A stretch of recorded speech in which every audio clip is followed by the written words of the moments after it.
Olá pessoal, aqui é Leonardo Montes e a partir de agora nós vamos começar uma série de 10 reflexões aqui no canal sobre a Árvore da Morte, um conceito da cabala judaica, porém adaptado ao universo espiritualista, sem o aprofundamento dos seus intrincados labirintos, mas que servirá para refletirmos a respeito das forças com as quais nos sintonizamos enquanto sociedade e o quanto elas podem nos escravizar. Ficou curioso? Então acompanhe essa reflexão até o final. Só que antes um recadinho rápido. Nós já começamos o nosso curso Práticas de Defesa Espiritual, exclusivo para os membros do canal. Portanto, se você quiser acompanhar esse estudo, se você quer fazer parte desse grupo de estudos, inclusive do nosso grupo secreto no WhatsApp, você encontra um botãozinho embaixo desse vídeo escrito Seja Membro, ou aqui na descrição do vídeo você vai encontrar o link direto. São apenas R$ 7,99 e você vai participar de um grupo de estudos bem legal, tranquilo? E se você já é membro e não está em nosso grupo de WhatsApp e quer entrar, dá uma olhadinha na aba Comunidade aqui no canal, que só você, membro, vai ter acesso ao link do nosso grupo secreto, beleza? Bom, vamos lá.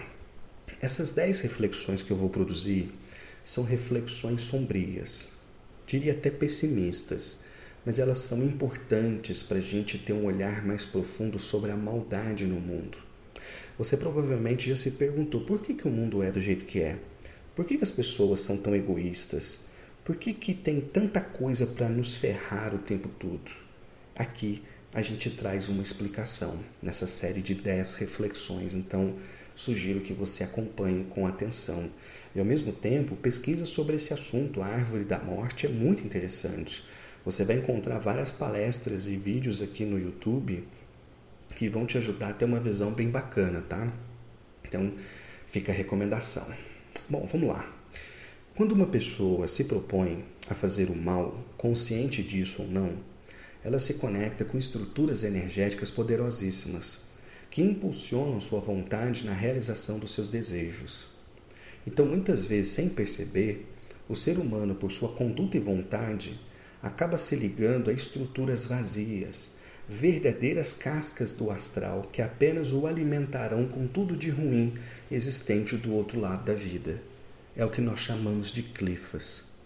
Hoje, nós vamos começar falando sobre a clifa ou a casca de Narema, cujo conceito-chave é escravidão. Então, vamos lá. Olha só.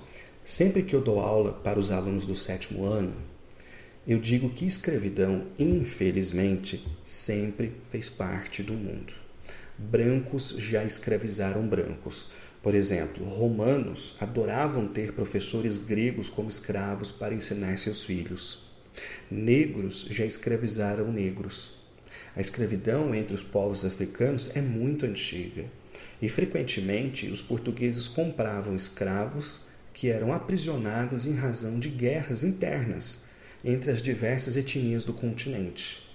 Indígenas também já escravizaram indígenas. Alguns desses povos se aliaram, por exemplo, aos portugueses, enquanto outros aos franceses. Então, além de guerrear ao lado do invasor, muitos prisioneiros de guerra eram feitos durante essas batalhas. Enfim, a humanidade sempre lidou com a escravidão em toda a sua história. Porém, além dessa visão clássica do que vem a ser um escravo, podemos também pensar em todos os sistemas que escravizam a mente humana, especialmente o político, o religioso e o social. Então, tradicionalmente, a gente costuma dizer que todas as religiões são boas, que todas conduzem a Deus, mas isso não é bem verdade. Existem religiões que apenas aprisionam e vampirizam seus membros, em todos os níveis. Líderes religiosos que se aproveitam das brechas da lei para fundar movimentos que só produzem miséria. E aqui eu não estou me referindo apenas ao líder religioso que descambou para a pilantragem. Existem denominações religiosas que são claramente negativas em todos os sentidos. Porém, algumas se tornaram tão grandes que apenas as enxergamos como movimentos excêntricos, normalmente chamando de seita movimentos menores. Por exemplo, há algum tempo eu assisti um documentário chamado Meninos de Deus, que tem lá no Prime Video. E é um documentário que mostra uma seita evangélica americana, que ainda funciona, inclusive no Brasil, e que incentivava o abuso sexual infantil e o sexo livre, com a desculpa de que Deus é amor e amor é sexo. Atualmente, pelo que eu me lembro, eles aboliram essa prática, que nunca foi admitida, diga-se, embora tenha um farto material comprovando o contrário. Então, esses são apenas exemplos grotescos, mas no nosso cotidiano, a gente encontra a influência dessa clifa de várias formas. É o centro espírita que expulsa quem pensa diferente, que afirma que não se pode ler obras antidoutrinárias. É o terreiro de Umbanda que não permite que seus frequentadores visitem outras casas.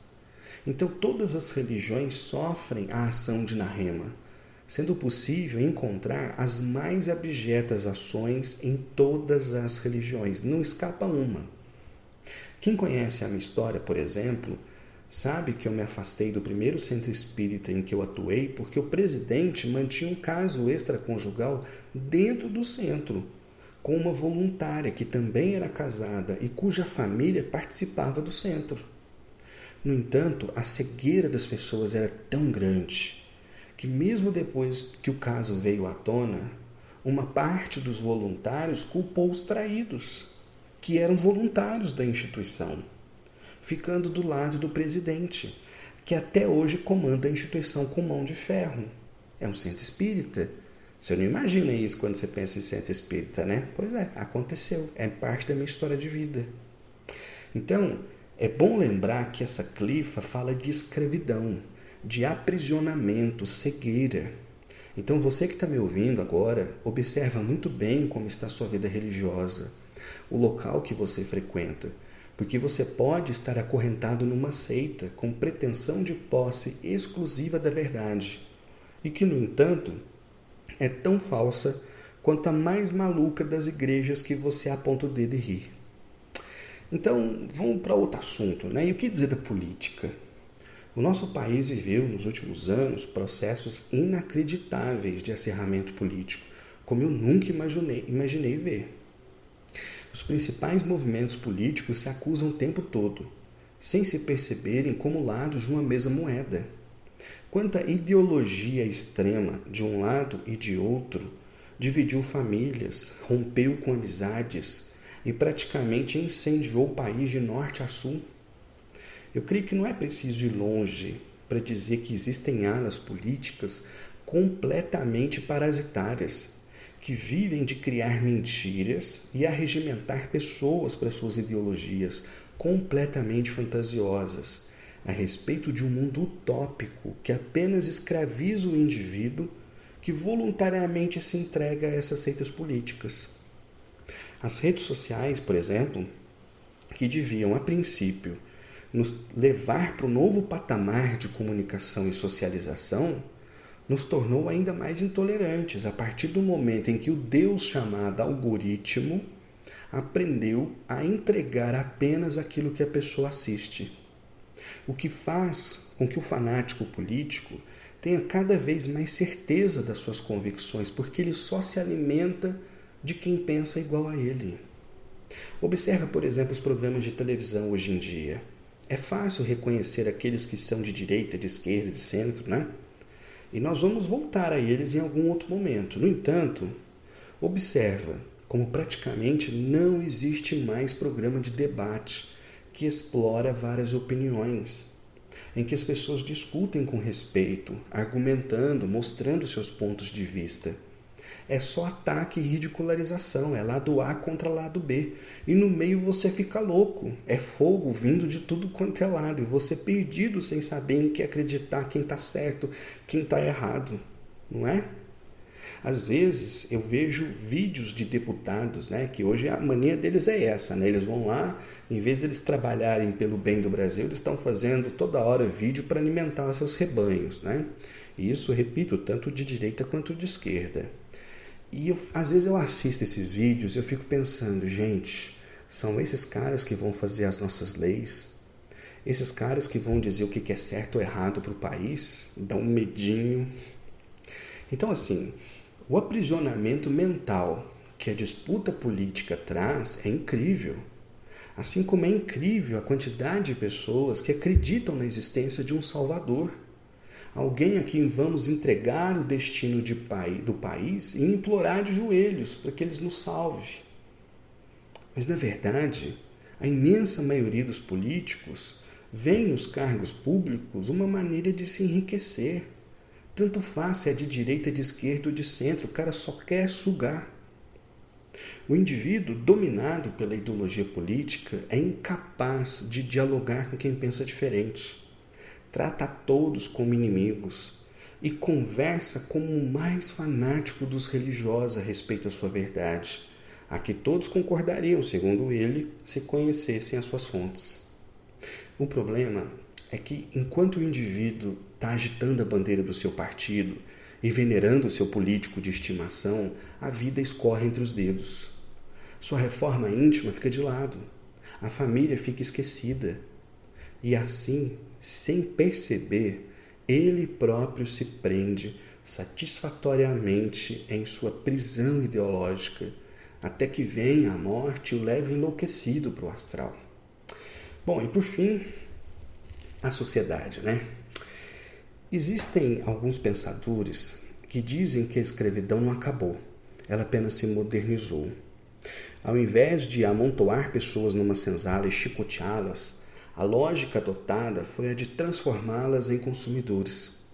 O sistema capitalista enxergou em cada cidadão uma engrenagem para o seu próprio sistema, e assim criou toda uma sociedade em que nós, meros trabalhadores, somos engrenagens tão descartáveis quanto quaisquer outras peças de equipamentos. Somos condicionados a trabalhar, a produzir, a perseguir uma riqueza que muito raramente chega às nossas mãos. Por isso, para esses pensadores, a escravidão se modernizou e, tal qual na Idade Média, transformou-se em servidão, uma servidão moderna, que não apenas nos coloca no meio produtivo, mas vende a ideologia de que isso é o melhor para nós e para o mundo, embora estejamos lidando o tempo todo com as consequências climáticas desse caminho, né? Eu trabalhei muitos anos numa usina de cana-de-açúcar e eu sei como esse meio gera dinheiro e sustenta famílias. No entanto, para todo lado que se olha ao redor da minha cidade, só se vê cana.